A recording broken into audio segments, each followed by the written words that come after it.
I checked my phone and noticed I had 13 missed calls, all from my mother-in-law, Martha. Not again. While thinking about this, my phone vibrated once more. I answered, "Hello." Martha sounded angry. "Excuse me. Wasn't the allowance for this month supposed to be $3,000? It's overdue? Excuse me. I told you to send the allowance. This month's payment hasn't been deposited yet." Martha ranted, ignoring my situation and only thinking about what she wanted. I was fed up with her. Even in this situation, she doesn't think about what she says and does, right? I have no choice but to go for my last option. I gathered my thoughts and told my phone, "Your son has passed away, so I can't send an allowance anymore.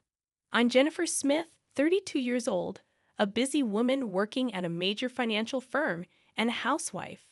I got married about 2 years ago to my beloved husband, Mark, whom I met through our shared hobbies. His kind nature and warm smile drew me in, and we quickly developed feelings for each other. After a year of dating, we got engaged, both convinced that we were the best for each other. We lived together without major quarrels and decided to marry. Everything was smooth until a problem arose. Martha, my mother-in-law. My father-in-law passed away a few years ago, leaving Martha as Mark's only family. The trouble began when I first visited her before our wedding. "Nice to meet you." Martha clearly showed displeasure. "So, you're Mark's fiancé?" "Yes, I'm Jennifer Miller." "You're a rather plain girl. I wonder what Mark sees in you, huh?" I couldn't tell if she was joking or serious. Having such words from my loved one's mother shocked me. Observing my distress, Mark scowled at Martha. "Hey, Mom, what's with the sudden harsh words? How can you say such things about the person I chose?" "No, Mark, I'm just trying to pick a suitable woman for you." "Pick? I'm the one who chose her. You have no right to interfere. Don't say it in such a cold way. I'm just telling the truth because I care about you. If you were really thinking of me, you'd simply support us. Why can't you understand such a simple thing?" An argument unfolded between mother and son right before my eyes, making the air heavy. As it was my first meeting with Martha, I wasn't in a position to intervene. Despite the lingering awkwardness, we eventually conveyed our intent to marry. As we were leaving, Martha called out to Mark, sounding somewhat disgruntled. "Mark, can I have a word? You're going to keep that promise after you get married, right?" "What promise?" "You know about the allowance." "Ah, that. Yes, I'll be sure to take care of that. Can we not discuss it here, please?" "Well, I was just asking." The tension between my husband and his mother persisted, and discomfort hung thick in the air. In the car on the way home, I questioned Mark about the conversation he had with his mom as we were leaving. "Hey, Mark, about the talk you had with your mom." "Yeah, I should have told you about it, Jennifer. I heard something about an allowance. After my dad passed away, I've been sending money to my mom every month." "How much?" $2,000. "What? $2,000? I couldn't help but raise my voice in surprise. He sighed deeply and began to explain slowly. "Actually, my mom has a debt. She lost a lot of money at a casino a long time ago, and she's still paying it off. Her health isn't great these days, so she spends a lot of time at home. But she still needs money to live, right? But $2,000, isn't that a bit too much? If I try to lower the amount, she keeps calling me over and over. And no matter what, a mother is still a mother. I worry about her living alone." "I see. Mark is really devoted to his mother, but that makes sense. Since his father passed away, Martha has been the only family he has left. Regardless of her character, she's still his beloved mother. At that time, I only saw my husband as a kind person. 2 months after our wedding, during my lunch break one day, I got a call on my smartphone. The call was from Martha. When I answered with a hello, Martha began to speak cheerfully. "Jennifer, long time no see. Can we chat for a bit?" "Yes, what can I do for you?"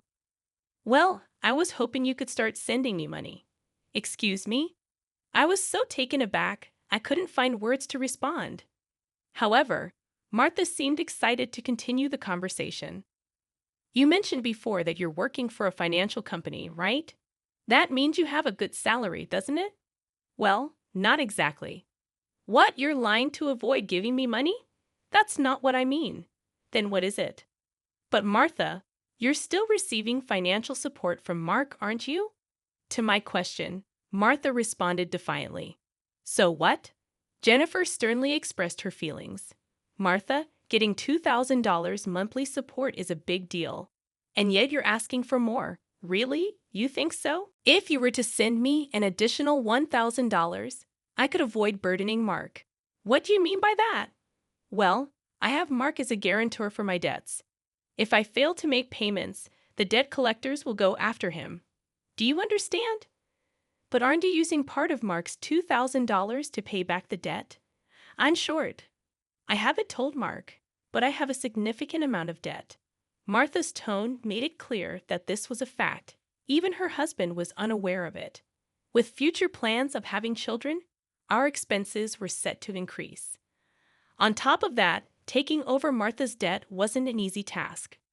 But if Martha's payments fell behind and the debt landed on Mark, the interest would likely accumulate significantly by then. If I refused to send money, it would eventually become a problem for my husband. It seemed better for Martha to clear her debt now. Reluctantly, I agreed to Martha's proposal. All right, I'll start sending you money. Really? Good God, Jennifer. I knew you would say that. The total, with Mark's contribution, will be $3,000. But this means you can pay off your debt, right? Yes, of course. I should be able to pay it all off in about a year. You promise, right? You'll make sure to pay off all your debts? I get it. So I'll be expecting it from this month onwards. Martha ended the call abruptly. The combination of physical exhaustion from work and this emotional burden only added to my stress. $1,000 a month, that's going to be rough, but it's also to prevent future problems for us. After all, if Martha can't make a living, it will upset Mark as well. That night, I promptly reported the matter to my husband. He told me I didn't have to do this, but I had already given my word to Martha, and it was a decision made for our future well-being. Mark expressed his gratitude and understanding, wearing a sorry expression throughout. Time passed, and 2 years have gone by. The financial support we initially thought would last a year is still ongoing, and even now, we're sending $3,000 every month to Martha. Moreover, about 2 months ago, Mark fell ill and hasn't been able to work. He's on sick leave, receiving disability benefits, but it's much less than his previous salary. Last month, I managed to transfer $3,000 to Martha from my savings, but if this situation continues, it will be very challenging. Shockingly, Martha has not visited her sick son even once.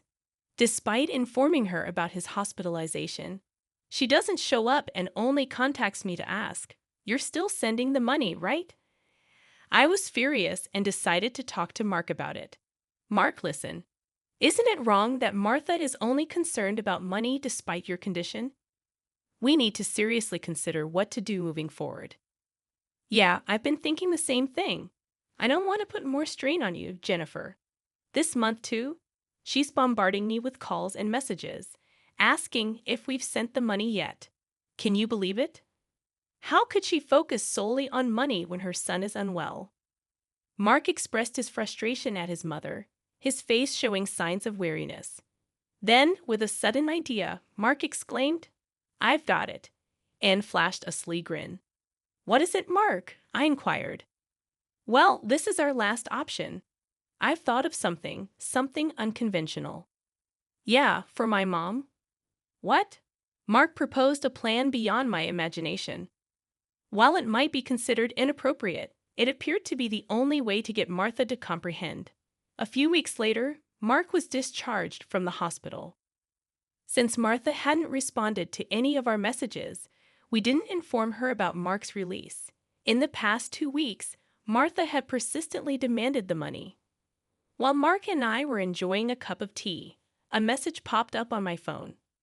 Upon checking, I saw 13 missed calls from Martha again. As expected, my phone vibrated once more.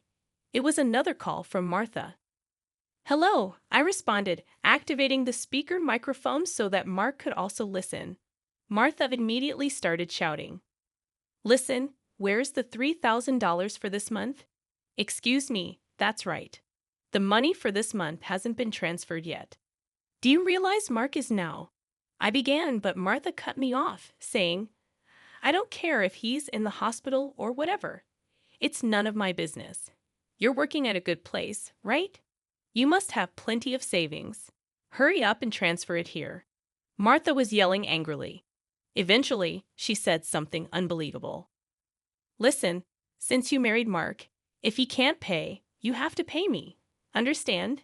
If you refuse, I'll make you the guarantor. Got it? At that moment, something inside me snapped. She was openly expressing her demands without considering our situation at all. I had reached my breaking point with her. I had no choice but to resort to the last option. I firmly declared into my smartphone, Mark has passed away. I can't send you any more money. At these words, Martha blurted out a baffled what.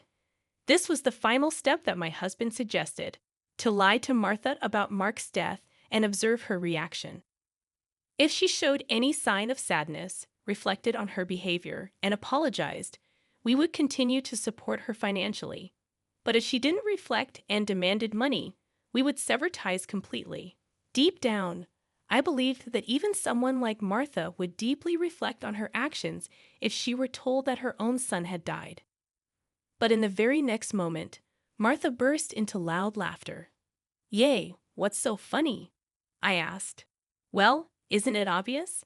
If Mark is dead, that means his inheritance will be distributed to me too. Excuse me. I've been looking into it since I heard that Mark was sick.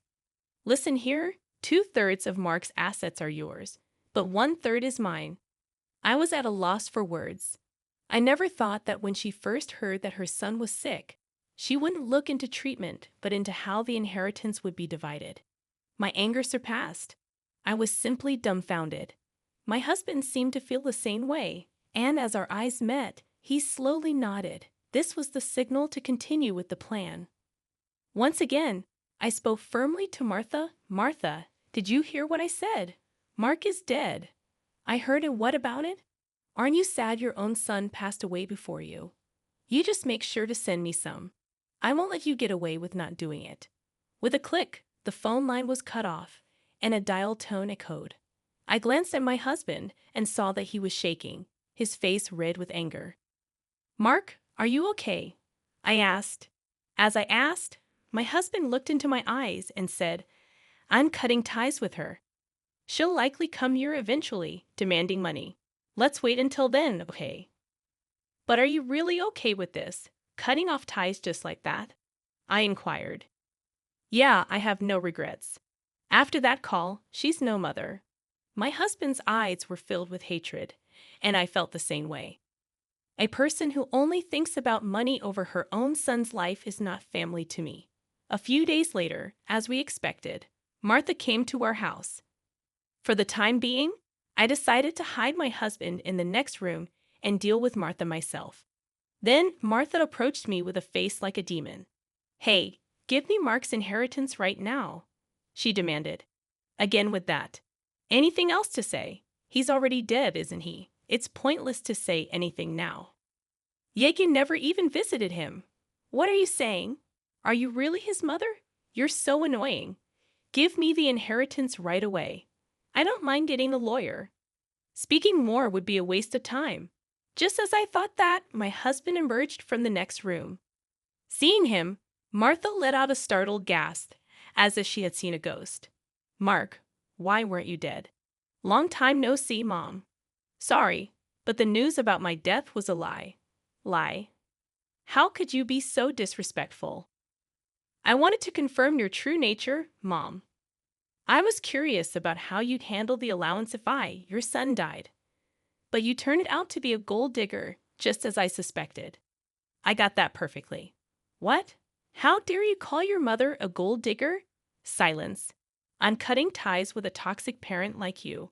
Martha's mouth was agape at my husband's angry shouts. She could not come to terms with the fact that her own son was severing ties with her. What? What does this mean, Mark? It means exactly what I said. I can't consider someone like you as my mother. No way. Then what about the allowance? Do you really think I would? You're on your own with the debts. We're moving. Wait, please. If you do that, what about my living expenses? With tears in her eyes, Martha reached out to my husband. He forcefully shook off her hand, looked at her coldly, and said, I don't care about your living expenses. You have been living off us without even a single apology. I really understand your despicable nature now. Don't you dare show up in front of us again. No, wait, Mark. Are you going to abandon your mother? Ignoring her words, my husband seized Martha's arm and guided her to the front door. He tossed her shoes and bag outside and escorted Martha out of the house. Martha created a commotion outside for a while but eventually disappeared, possibly unable to withstand the scrutiny of the neighbors. Despite her multiple attempts to contact us, we ignored all of them. Martha's number was set to be automatically rejected, and we completed our move. Regarding the issue of co-signing for the debts, it became invalid since Martha had made Mark the co-signer without his consent, absolving him of responsibility. Without the allowance from us, Martha seems to be leading a challenging life. It's only natural, given that she had been using the allowance for gambling instead of settling her debts. She still faces a substantial debt burden and is pursued by debt collectors daily. Unable to indulge in gambling anymore, she appears to be working tirelessly from dawn to dusk. It's unlikely that she will be able to fully clear her debts in the foreseeable future.